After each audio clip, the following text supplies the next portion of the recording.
Howdy. I tried to make this video multiple of times. I just couldn't exactly get my thoughts down. This will be just kind of my honest thoughts about Mortal Kombat 1 and how it was as a game, because it is releasing its Ultimate Edition really, really soon, in which that is a very, very sad sight to see, but also at the same time, I feel like it was deserved, in which I think this game could have had a lot of potential, in which the thing I really do not like about what NRS does is they just release the game, and then after that they don't really do any big differences for like certain characters, like give them new moves or anything else like that, until something like this game, but it wasn't still like really a lot. Um, I think one of the best ways to start this is, let's go ahead and talk about kind of how the story was first. Yeah, I think the story, then gameplay. So the story wasn't really that good.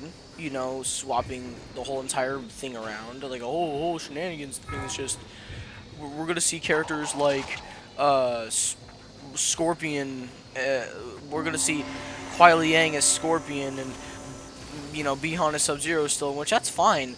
But then after that, whenever Chaos Reigns comes around, there's no Sub-Zero anymore, um, which is kind of random and just, in my honest opinion, just really stupid. Because what they're probably gonna say is, oh, Kuai Liang, Kuai Liang's either gonna come back to Sub-Zero or Hanzo Asashi's gonna become Sub-Zero, which it's a whole entire mindfuck that just shouldn't really exist.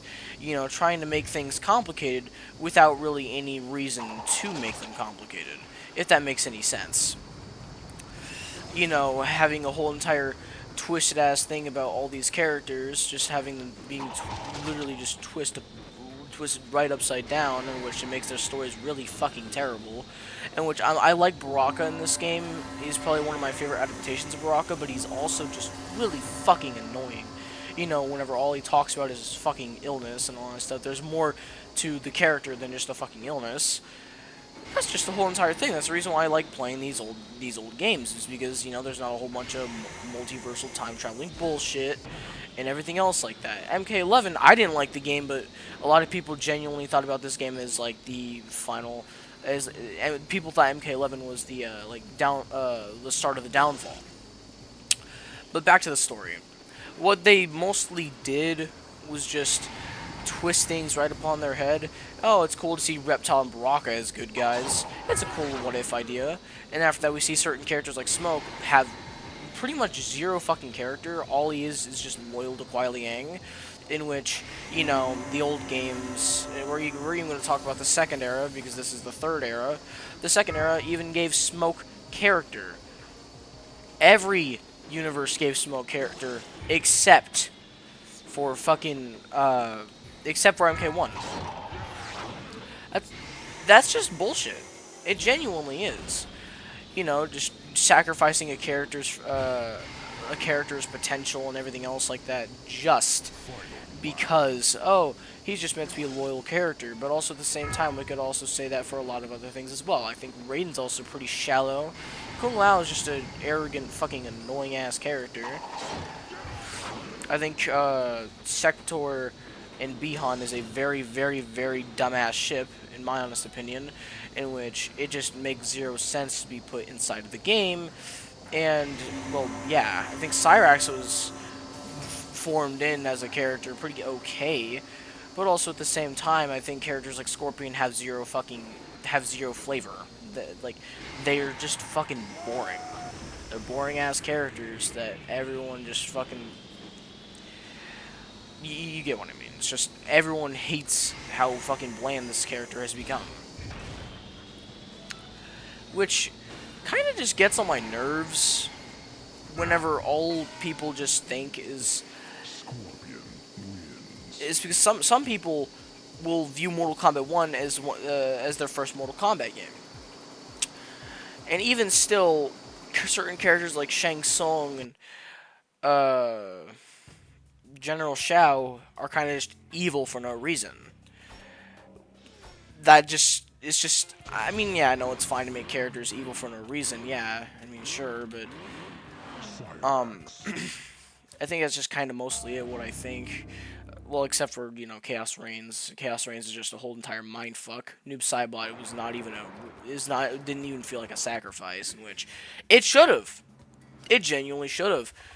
Noob Saibot should have been a sacrifice because Bihan was never meant to be evil. He was meant to be morally gray. But no, no, no, no, no. They're gonna sacrifice this fucking character for in the sake of, oh, he's a villain. Bihan's a villain, remember? Whenever he truly wasn't. He truly wasn't a villain. He had a troubled past and everything else like that, but he wasn't inherently evil. He was just misunderstood, I guess. That's kind of what I wanted to say about this story. Certain parts of it were good. Like, the first, third of the story wasn't half bad. It's because there wasn't no fucking time traveling shit and everything else like that, in which, I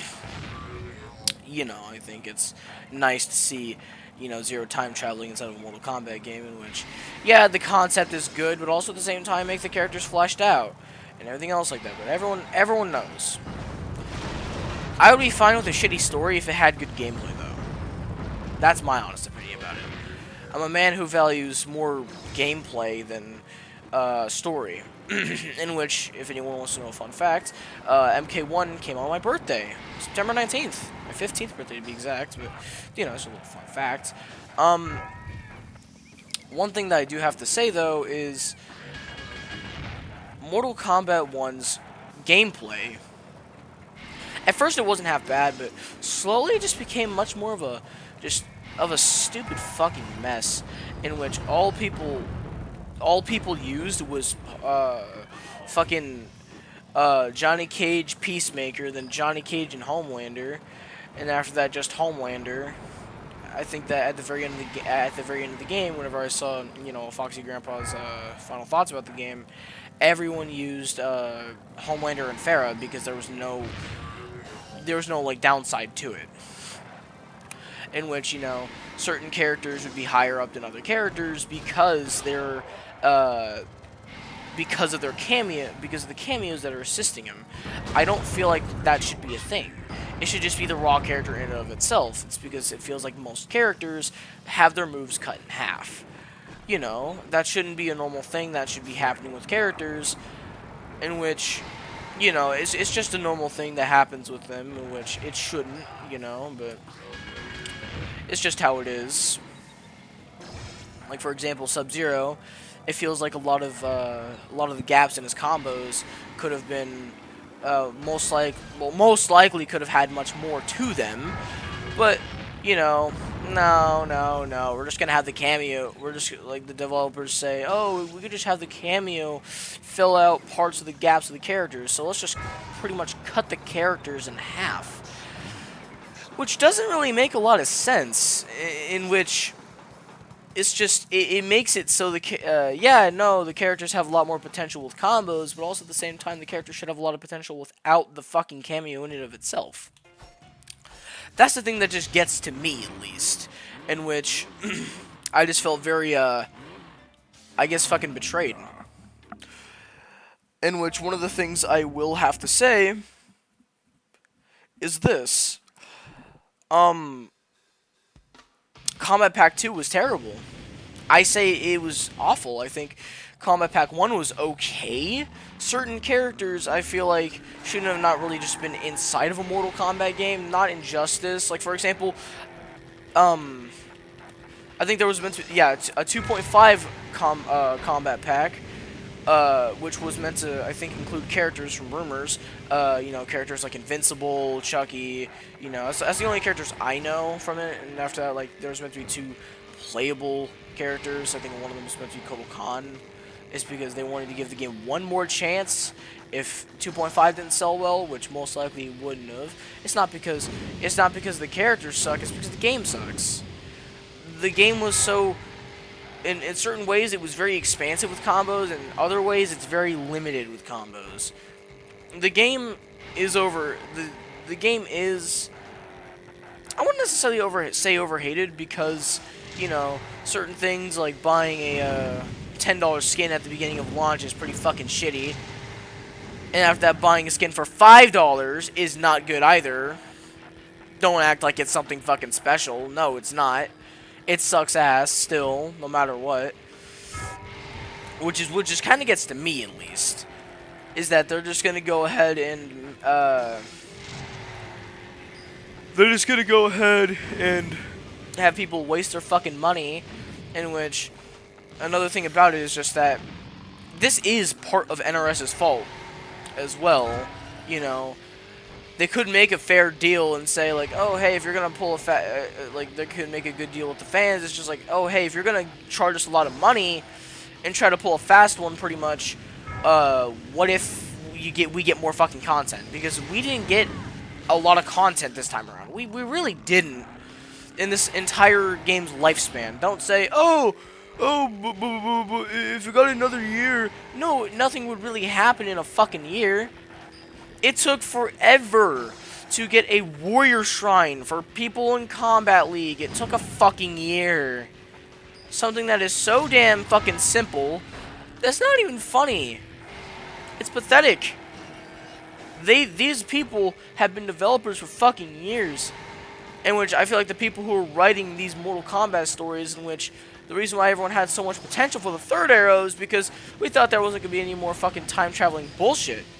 But there is, of course, which I hate, personally. I think everyone hates it because they don't do the multiversal shit good. They do it really, really fucking bad. But that's basically what I kind of wanted to say about the story and a bit of the gameplay. The last thing I kind of want to talk about is the cameos. The cameos are a waste of space in this game, and they became even worse at the very end of its fucking cycle. In which, you know, that's just kind of shitty in and of itself. You know, having to pay for pay-to-win you have to pay for pay-to-win cameos. You have to pay for a fucking pay-to-win ass fucking DLC that is top 1, has barely any flaws if you use the right fucking cameo. You know, that's just basically just bullshit. But yeah, I mean, one of the characters that was very pay to win back then, most likely maybe even now, is Chameleon. I don't know a lot about the competitive meta inside of Mortal Kombat 1 because I do not like Mortal Kombat 1. Chameleon was so overpowered that basically everyone had to choose Chameleon, which made her very, very overpowered, and just it felt very pay to win. There was also Janet. Janet was also very pay to win, in which I wish I could say, oh hey, maybe maybe I could have gotten more. Maybe I didn't pay for the DLC. I did. Oh, I did. Yeah. No, I kind of hate myself because of that. Not actually hate myself, but I feel like a dumbass for buying the fucking DLC, but also at the same time, it became just a must after the longest period of time. Because, you know, the DLC characters were more overpowered than just the regular characters. It's okay to make a DLC character powerful. It's okay to make them OP as shit. But make also other characters match the fucking DLC character's level. Like, it just makes no sense. Am I right, or am I right? In which I think one of the last, yeah, no, it's just almost about everything I wanted to say. I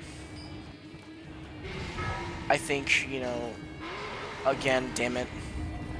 I think them writing certain characters in a completely different way kind of butchered the characters, in which I think one more thing I do want to say about story mode, though, is it is a very, we thought it was, whenever it was called campaign, in which, you know, 3 test your mights isn't something fucking different.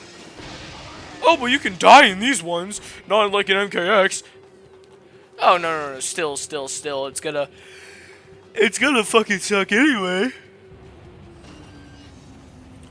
That's the thing, I prefer MKX's story mode more over fucking, more than MK1. Especially Chaos Reigns because of how fucking, flipped upside down it is. Which is, a thing I really do not like.